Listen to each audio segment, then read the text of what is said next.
Let's take our if function to a whole nother level. During this video, we're going to be taking a look at utilizing nested functions. Essentially, we're going to take an Excel function and place it inside of another function. Essentially getting functions to do more for us with the help of other functions. Now, to help explain this, I'm going to set up the scenario here. What is it that we're trying to do? And then we'll take a look at how you nest functions inside of Excel. Now, open in front of you, I've still got the example file, same one we've been working on. We're on the if function worksheet of the Excel 103 advanced exercises file.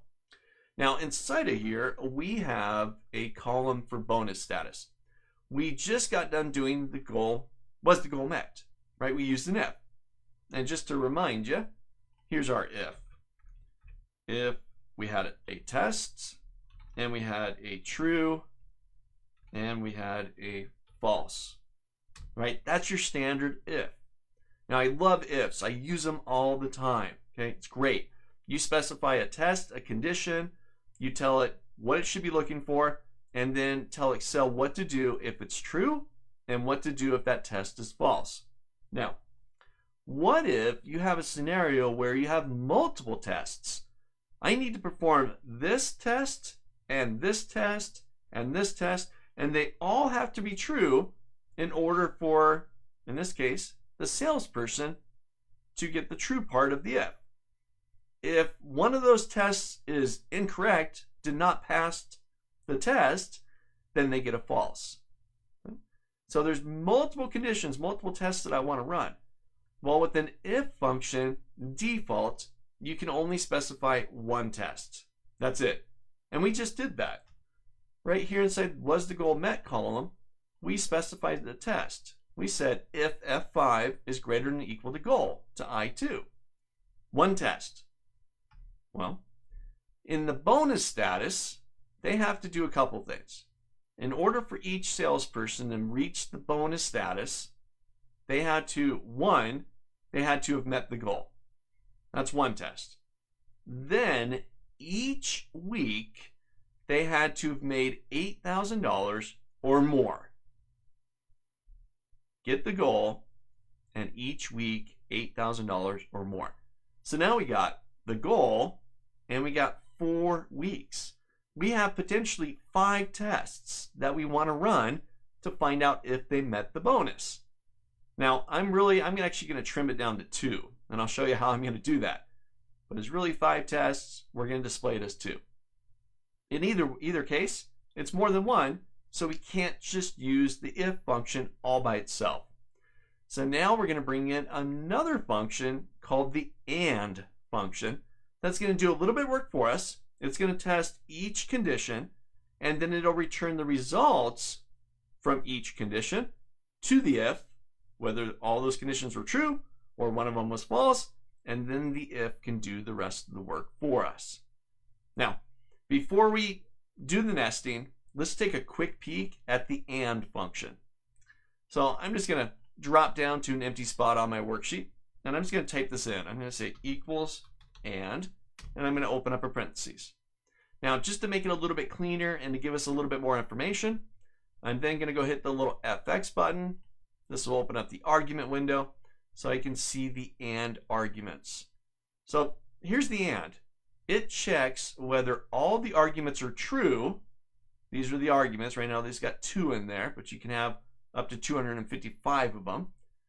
Checks whether all arguments are true. If so, it returns true. If all arguments are true. That was a lot of trues in there, right? Checks whether all arguments are true and returns true if all arguments are true. That means we have those 5 tests, right? First test, was the goal met? Yes, they made it. Now each week, is each week more than $8,000? Yes, yes, yes, yes. This first person, H. James, passed the test. So the AND would return true. For the next person, K. Dunn. Did K. Dunn make the goal? Oh, no. K. Dunn didn't make it, right? So right away, the AND says, sorry, you didn't make it. So it returns false back to the and function. It'll return false. Now let's take a look at another one here. Let's look at 𝗙𝗵𝗏. All right, first test for 𝗙𝗵𝗏. 𝗙𝗵𝗏 passed the test. Did 𝗙𝗵𝗏 meet the goal? Yes. Great. Logical test done. Made it. But each week is not greater than or equal to 8,000. So 𝗙𝗵𝗏 would ultimately fail with the 5 tests that we're going to use. So let's try this out. Let's put it in an actual action here. If there's a part that's missing, because this is going to get a little more complex because we're now nesting functions, then rewind the video, take a look at it again, right? You've got lifetime access to these videos, so take advantage of that. So here's my first one for 𝗘𝘃𝗲, or excuse me, for ℎ_James. So I want to know if this equals yes. Okay? That's my first test. For logical 2, I want to know if each week here is greater than or equal to 8,000. So I could do this. I can go here, that's B5. I want to know if that is greater than or equal to 8,000. Then I'm going to go to the next one. Is this greater than or equal to 8,000? And so on. I'm going to do this for each week here. And one more.